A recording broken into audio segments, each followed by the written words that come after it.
It's your boy, T.O., as you know. It's your boy O Rain, real name, no games, no gimmicks. Yo, it's the Fade Podcast, your one-stop shop for everything TV, media, film related, along with the end of the goddamn thing we'll talk about, coming to you live direct, Proof of Concept Studios. Special edition. Special edition alert. Is that a thing? Special edition alert? Is that? Yeah, we go with it. Is that a saying?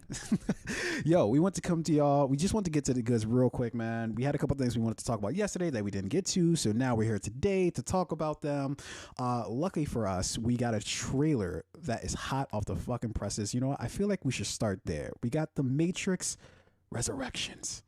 Yeah, get into it. Let's play no games right now. No fucking games right now. We've been waiting for this for 400 years. That might be a little long. But fair enough. We'll go ahead and check this trailer out. We're going to go ahead and react to The Matrix Resurrections.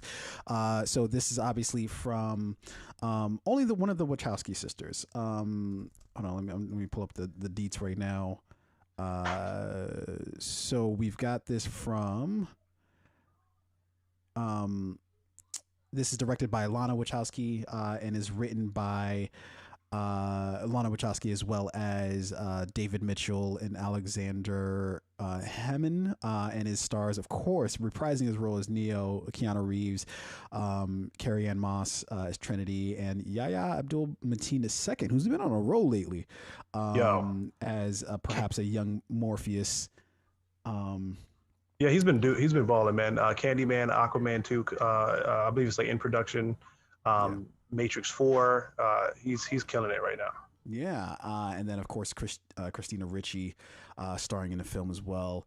Look, we have no other time to waste. This movie, it comes out December 22nd of this here year. Let's get into this shit real quick, man, real quick. Thomas? You seem particularly triggered right now. Can you tell me what happened? I've had dreams that weren't just dreams.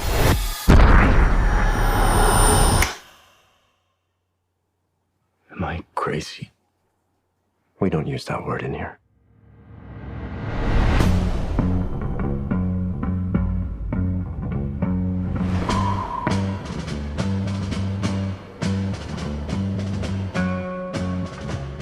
Hi. Have we met? One pill makes you larger and one pill makes you small. And the ones that mother gives you don't do anything at all. Go ask Alice when she's 10 feet tall. Time to fly. And if you go chasing rabbits, If you want the truth, Neo, you're going to have to follow me. and you're going to fall. The only thing that matters to you is still here.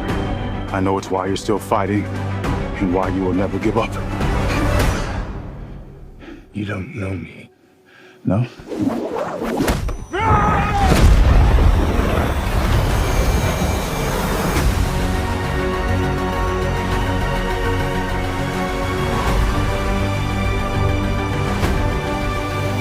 When logic and proportion have fallen, so be dead.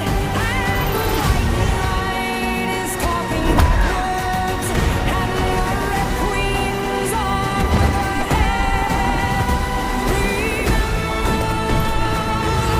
Remember what the Dharma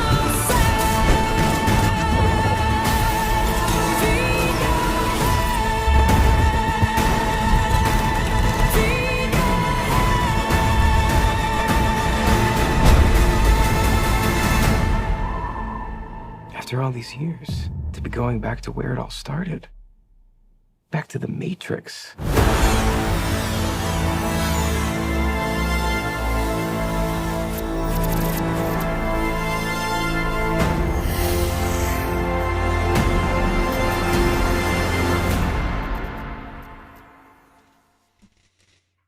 Okay.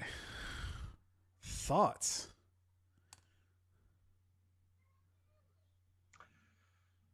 Everything I wanted.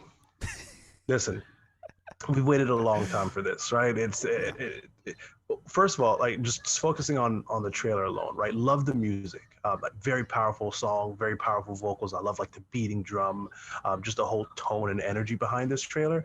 What I like most from what I've seen in this first trailer, and I'm sure we'll get more, is the story it looks like this film is going to tell, right? Of like what happened to Neo after he went to like the city. What was it called? Like the machine city in Matrix. Was it? Wasn't Reloaded. It was no, it wasn't Revolutions.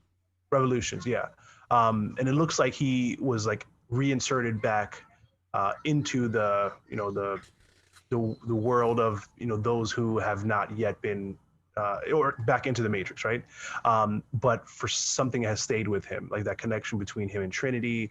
And this feels like a kind of like a Logan style story, right? Where you're still very much getting like the same characters and the same people, and like the same war is still going on here, but it's really isolating and focusing more on like their story.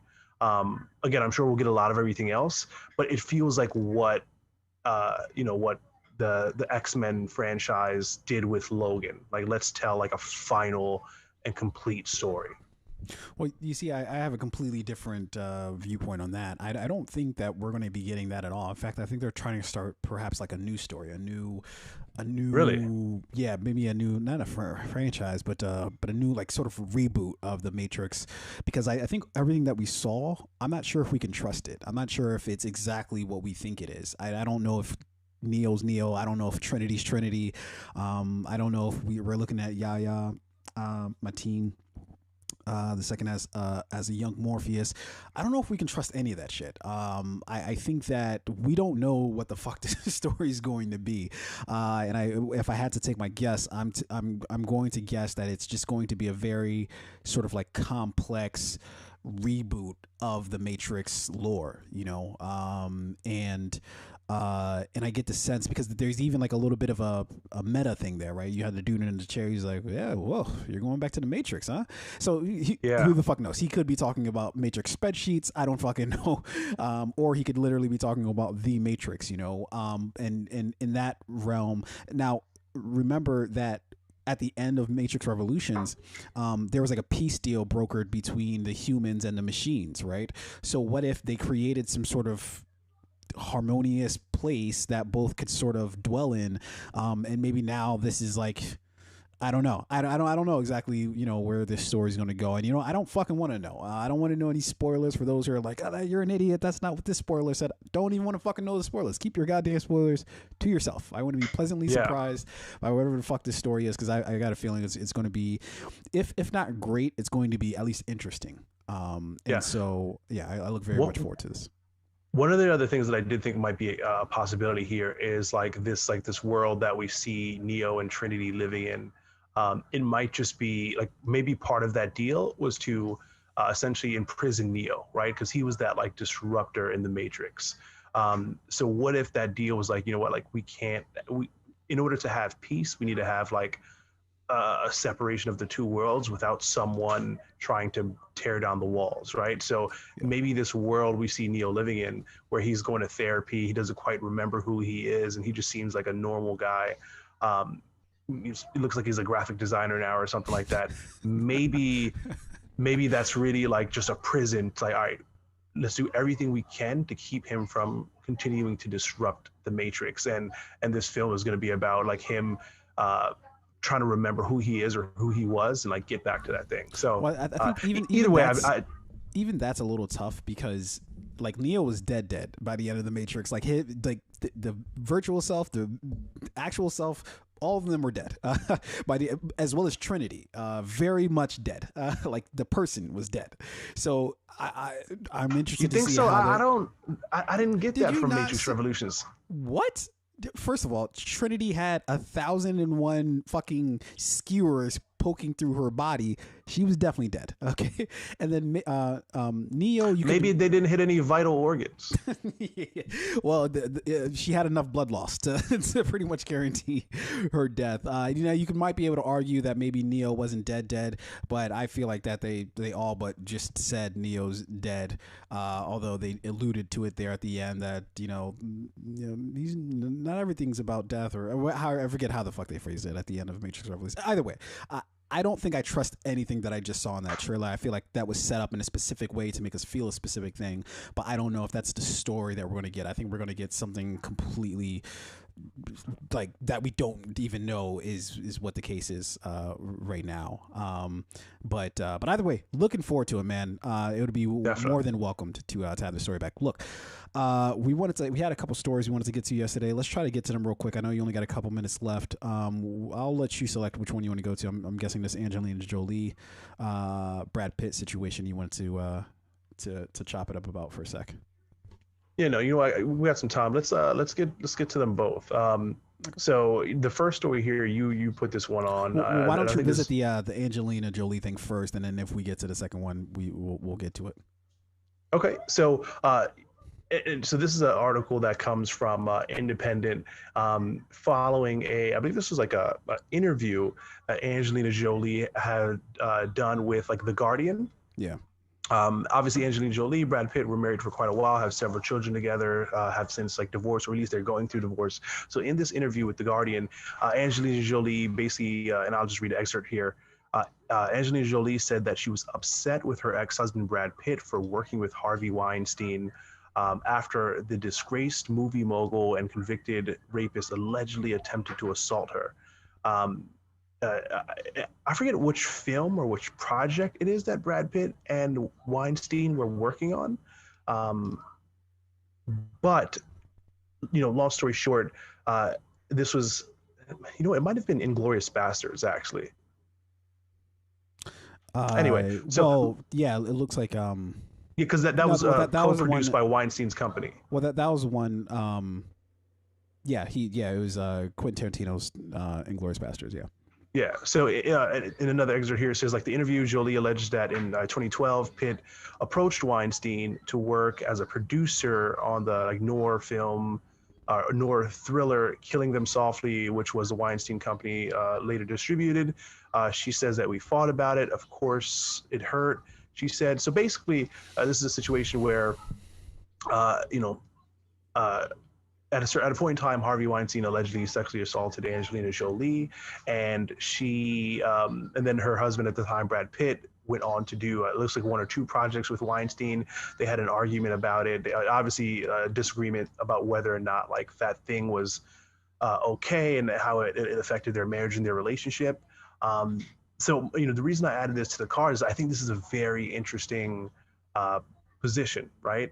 Like, let's say you are in this situation and you are an actor and actress, and your significant other is also an actor and actress, and they have a great opportunity, but that opportunity would then force them to work with someone who either you have a troubled past with. In this situation, there's alleged sexual assault, which I'm sure he did it. At this point, he's just guilty, right? Yeah. Fuck him. Yeah. I think, there's more than enough evidence to just assume anybody who says anything is probably right at this point, honestly. Yeah. So who's at fault here, right? Or is there any fault? Like, what do you do in a situation like this where like your significant other has a job, or is working with someone who you do not agree with, you do not respect, and it causes conflict and tension? Do you like say, you know what, don't take that project, no matter how much they pay you, like, I don't feel comfortable with it, I don't want you to do this thing, or is the money the motivation, right? You get to the bag regardless. Like, what do you do? So I wanted to hear your take on this. To me, it's really simple. In Hollywood, different projects come up, right? And you have to fund those projects from different sources, right? Now, I'm sure the reason why Brad Pitt went to Weinstein with Killing Them Softly was because he wanted to get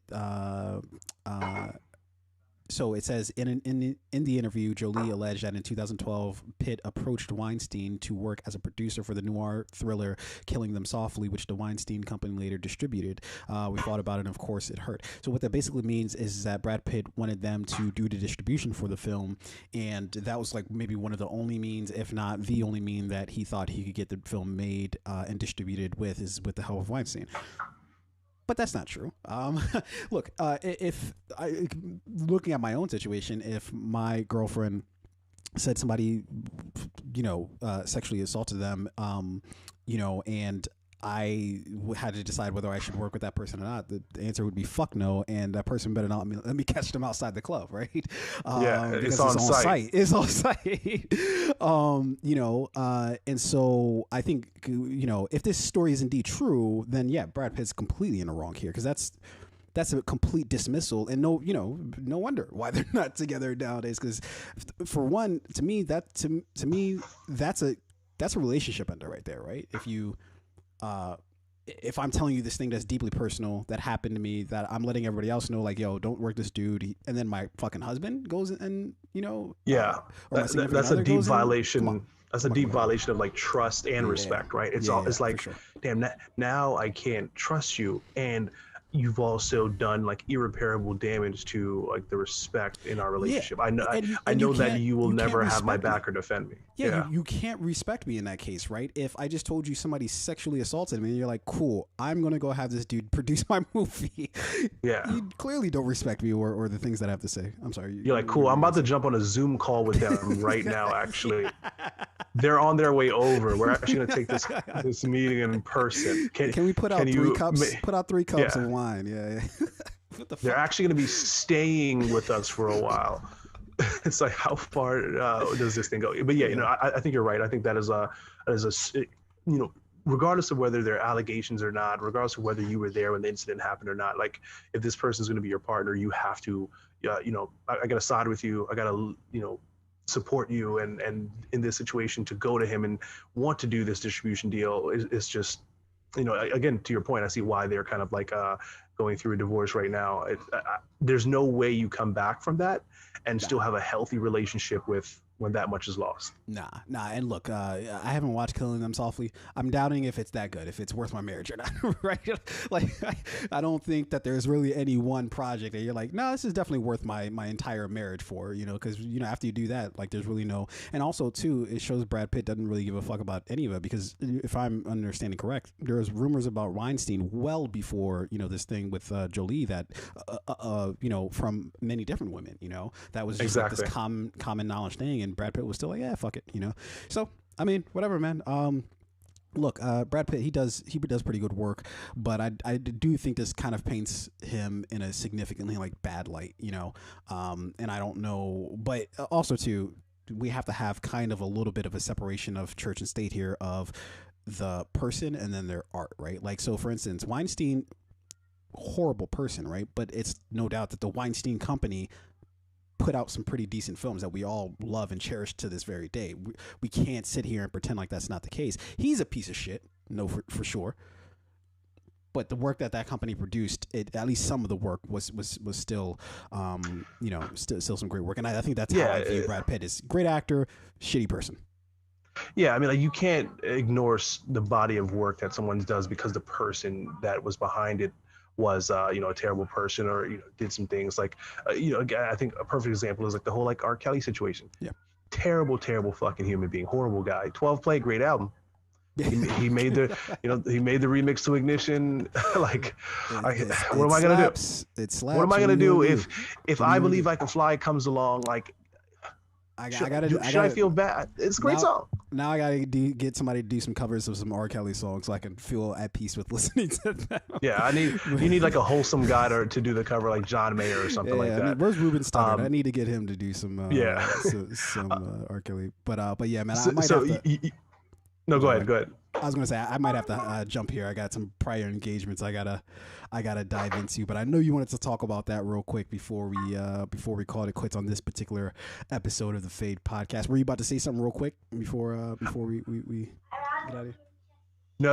You know what? I was just gonna say like this is a very interesting situation. Like outside of Hollywood, it's still like like what would be like your deal breakers of like what if your significant other did something for work that you're just like I do not respect what you do so much or the company you work for, who you work with that like deal breaker, right? Like if your significant other I'm trying to think of like the companies that for me would be like a deal breaker, right? Like if my significant other was like work for like the Republican National Convention, I'd be like, I got to get out of here. You know what I mean? I can't fuck with you. Or if my girlfriend worked for like Skechers or something like that, it's like, I cannot have some sneakers in the crib. Yo, what's wrong with Skechers, yo? Come on, the Skechers doesn't deserve that hate. They don't deserve that hate, man. Can't do it. They make some comfortable shoes. They make some comfortable. Or she was like, a part of the team who produced, fucking the Harley Quinn movie. That movie was so shit. It's like you worked on that project. All right, listen. I think the Weinstein company might have been behind that one. They probably. But anyway, I just had to laugh at a few examples of like, I couldn't mess with somebody who like worked for like a shitty company that I didn't respect or that I didn't like or their job was something that like was against what my personal beliefs were, and this is one of those situations for Jolie. Yeah, let's explore that with our next episode because that's a really interesting topic. Because I want to explore how deep that like how much you're willing to hold on to that, because I really do feel like it depends on the person and it depends on the thing. Because they're different proportions, right? Like if you don't really care about the person, then it's like literally anything that they do, you're just like I don't give a fuck. I'm just gonna kick you to the curb. But if you hold the person in such a regard, but they're doing a very shitty thing, is like, well, shit, what do I decide here, right?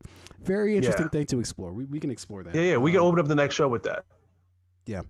So, ladies and gentlemen, we appreciate you guys. Thanks for rocking with us through this very abbreviated segment here. We feel like we had to get that to y'all.